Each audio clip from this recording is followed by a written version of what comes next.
always told myself that I wouldn't get political. I said that I didn't want to get political. Oh, shut up. It's not exactly a comfortable subject, and it always gets people in trouble.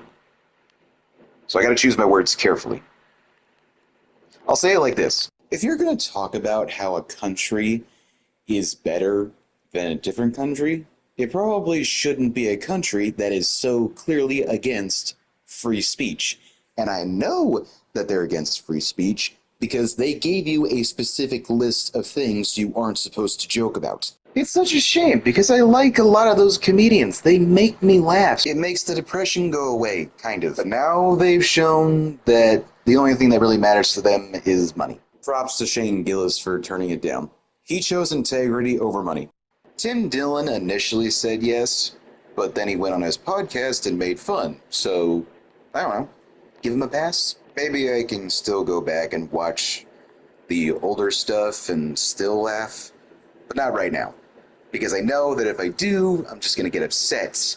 I'm going to listen to some of the things that they said in the past and get more upset. Like, oh, that's ironic that you said that now. Reminds me of that tragedy. Louis C.K. talked about how whenever he gets money from every ticket, he blows it all away. But that was back in 2012. That was live at the Carnegie Hall. Fast forward a few years, he got in trouble for wanking it in somebody's dressing room, but then he had a resurgence, and live at the Dolby. And he talks about how, I only have a few million. So no, I'm not going to give this homeless dude $5 more. That should have been the first sign that this dude was not worth listening to anymore. Have fun watching people give you the bird from across the room again. But for others, like Sam Morrell, the last one that I saw was Same Time Tomorrow. I didn't hear any red flags. Bill Burr, the last one that I remember was Live at the Red Rocks. That was hilarious. Talking about how he took these drugs for the first time and how he ended up feeling this overwhelming sense of never being loved. I hate to say that I found that hilarious, but I did. Jimmy Carr, the only other British comedian I know about other than Ricky Gervais. He was full of knee slappers, and now he's rubbing elbows with the 1%. Maybe if they all give a genuine apology, we can let bygones be bygones. But I think for the most part, the damage has been done. Can we give a big hand to Dave Chappelle? Nope, never again. People like this also don't apologize. Even if they do, it's like a half-hearted, I'm sorry. Anyway, how about a palate cleanser? Death. One of the creepiest speed sales in Arkham City. Does Zaz still pose a threat? This guy called to find out. Would it have been different if he texted? 6. I'll take care of what's left. You've got some catching up to do. And remember, I'm trusting you. Don't make me regret that. You really shouldn't be. Actually, something I just thought about. Why is Bane still in Venom form? Or Titan form? It's been a month or so. Shouldn't the Titan have worn off? Or does it have long-lasting effects? I don't know. I think he should be skinny by now. Or maybe there's a detail that I just missed and I'm being dumb. Or maybe a former Rocksteady employee is actually watching this right now going, dang it! I'll figure it out. You should head back to the church. You'll be safer there. The same church that they all got kidnapped from? To be fair, I do think some of the best comedy has come from comedians bringing up serious topics. Topics that we might not be too comfortable discussing yet. Challenging our way of thinking. Some people will walk away with a new way of thinking. Others, maybe not, but they still thought about it, and they appreciate the new point of view. Others do neither of those things, and respond with hate and negativity, which seems to be the majority of people. It seems to be the most popular response. Oh, well, they said a thing that I didn't like. I'm pretty sure that's hate speech. So I'm going to go ahead and respond with hate speech, which is why I'm not going to do it. This is as far as I'm going to go when it comes to bringing up serious topics. What the heck am I going to do? Ban them? Okay, fine. Here's another account that I made so I can spread some more insults your way. Something that's even more depressing is that some of those comedians really did seem like the modern philosophers. Making us think just as much as they made us laugh. And then they fall into the trap of money.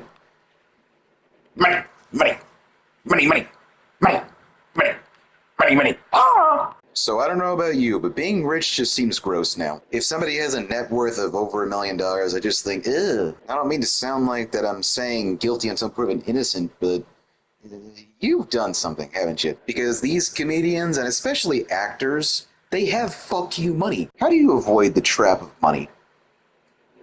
Is it even possible? At this point, I'm afraid of money. I don't want to get rich. Fuck that. Just let me live in the studio. The studio where I may eventually work.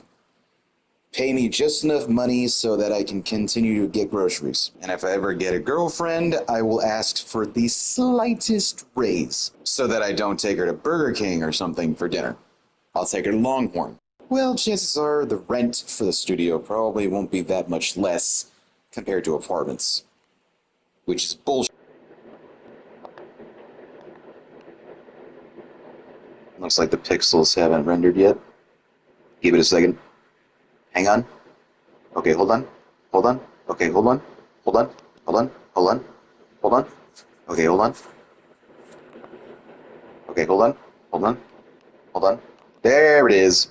Kurt Russell said, from what I've read, that actors should just keep their opinions to themselves, especially if it's political. And I think that is so wise. Because actors don't know dick. If you're going to talk about politics, you better know what you're freaking talking about. Which is why, for the most part, I keep my mouth shut. Because I don't know anything. And the reason I don't know anything is because I don't wanna, really. That's the main thing, is I don't wanna. I stay away from the real world because the real world is ugly and gross. Why would I, as a person with a fully functioning brain, go online and purposefully look at something like the news just to be more depressed? I'm playing Batman right now because I wanted to have fun. I'm already a sad guy. Do I want to make myself even more sad to the point that I may myself? No thanks. I enjoy being alive.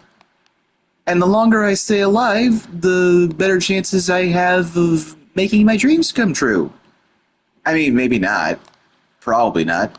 But I can still try. If I'm still alive, I can at least try to do it.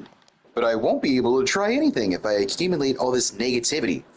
There are those people who thrive on negativity. I'm not one of them. And those people are so selfish. Because misery loves company. Even though there's plenty of negativity already going on in the world, let me force rage bait into the home screen of YouTube. It doesn't even have to be an action. It could just be things that people are saying. Oh, I can't believe this person said that. What a horrible person. How could you say that about this thing or that other person? Do you have no morals? Do you have no shame? Which cannot be healthy for you, mentally or emotionally. Do you not care about your emotional and mental well-being? What's the matter with you? Yeah, well, don't.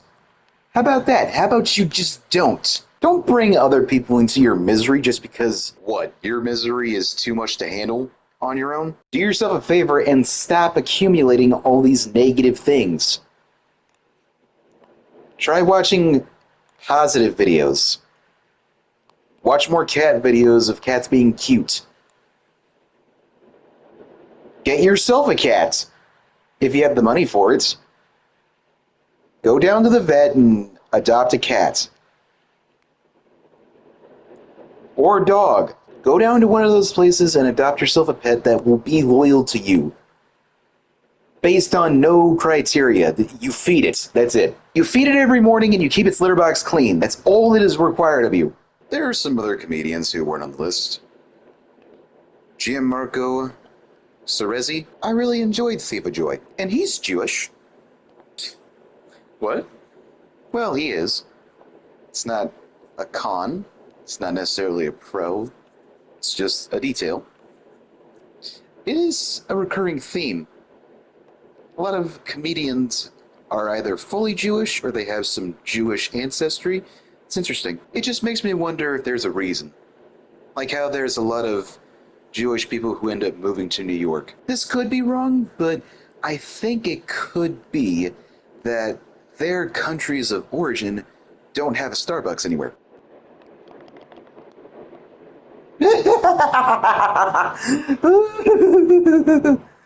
Oh, he's gonna drown. I'm not a healthy person. I learned that the hard way recently after we got back from a trip. We were on the trip and we had dinner Saturday night. I got a cheeseburger and drank about 4.5 cups of soda with caffeine in it. I don't know if the caffeine had anything to do with it, but then we get back home and I have some of this red velvet chocolate bar and some Coke. Come Sunday morning and I'm feeling it. I'm reaping what I sow. And I'm an addict. I'm not going to say of what, but you can probably make a guess. I'm young, so I've allowed myself to come up with this lie that I need to scratch those itches just to fall asleep. I'm also not in any relationship yet, so it's not like I'm hurting anybody, right? Well, yes, you're hurting yourself mentally. I think there are some things that have become a little too accepted, that being one of them. Like, yeah, I watch that stuff and I scratch the itch. Like, 3 times a day. Who cares? You should care. Every once in a while, maybe, but daily? I don't know, man. And the more you do it, the more you become accustomed to it, the more you need to feel like the next thing should be hardcore. So I'm trying to work my way backwards. Baby steps, but maybe we'll get there. I don't want to end up falling into that trap where I end up finding myself, judging myself for being into certain things. And I do. Some people are into this thing. It's like, oh, so you're a freak. They say, come on, man, don't judge. Oh, I will. Doesn't the Bible say that you shouldn't judge? Don't judge until you've judged yourself. If you have analyzed yourself and you know that you aren't doing that thing, then you can judge your brother for doing it. You know, it's saying don't be a hypocrite. My brother is eating way too many sweets for his own good. I better tell him to stop. Yeah, well, you're eating way too many sweets as well. So you stop first. Oh, yeah. But I don't want to. They're too delicious. Okay, so then don't say anything. And I get it. The dating scene is messed up out there right now. It's not the same for everybody. Some guys, they think women are like this. That's the, the red pill? So they gotta cleanse themselves of that, maybe. Which isn't to say that women aren't like that. Some of them are. But not all of them. It's like trying Marco's pizza for the first time and then deciding all pizza is bad. No. That brand is bad. But think about the places that you live. Your community. Your neighborhood. Church. The workplace. The grocery store. Think about the people that you interact with. There's probably a cute guy around there. A cute chick. They seem pretty chill. Why don't you go talk to them at some point? Go, hey, I think you're cute. You want to go out for some coffee? Or hot chocolate. That's way better. Some of us just need to get our act together until we meet that right person, assuming there is one for us. Other people, they're just looking for pity. I'm 30 years old and I never had a girlfriend. I'm 35, I never had a boyfriend. Yeah, well, why don't you try doing this? No. What? Okay, so you're just looking for attention then. For me, it's all the right kinds of stability. Not just so my girlfriend, maybe my wife and I can be comfortable, but so just in case I ever have kids, they can grow up in a good home. I want to be mentally and emotionally stable so I don't lose my temper, physically stable so that I can keep up with them, and financially stable so I can afford everything that they need. Not their wants, but everything they need. It's a massive disappointment seeing all the kids today being raised by devices, pretty much. You want to go up to all the parents and be like, idiot, you're raising an idiot. And look what happens when you find yourself in a situation where they can't have their device for an extended period of time. They start throwing a temper tantrum, you beat it out of them, and then they grow up to be a narcissist with some trauma in there because you did nothing for them. If you didn't want to have kids in the first place, then why did you sleep with somebody? What do you think we have corn for? Why do you think we have Trojan and pills? Yeah, I don't want to wear anything. Get out of here. You don't want to practice safe smex, then you don't get to have any. So that's why we have it online to watch and ASMR roleplay. You watch that stuff so that you can scratch the itch, and then you listen to aftercare so that you feel complete. But everything in moderation so that your mental and emotional health don't go downhill. Even if you're not going to have kids, you still got to keep yourself in check for other people. Keep yourself looking professional for your job first and foremost, because you need that to pay rent. And then for your friends and family, assuming you have any friends at this point, and your family hasn't died. Life is hard, but we should have the resources to help make it easier. So go find them.